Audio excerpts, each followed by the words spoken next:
Another critical teaching moment is when you're cleaning the genitalia, you don't want this hand, your sterile hand, to contaminate. So let's say this is the final pass of the swabs.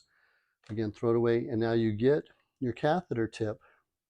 So you're going to hold it stable so you have better direction and aim right there. So you want to keep your fingers away from the genitalia here, and then you're going to scoop back and push like this so you're not touching. So if you go in and touch, this hand is contaminated, and then you're contaminating the catheter all the way down. So keep about an inch space, and then when you see urine, you can pause, and then what we're doing is holding it here because this is sterile. This hand was contaminated.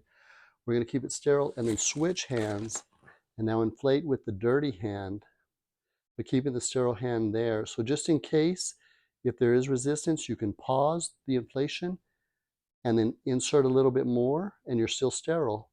And then hopefully that'll make sure it's past the urethra and into the bladder. And then we're going to continue to push it down and keep the plunger down. Okay. You can gently pull back, disconnect, and we're good to go.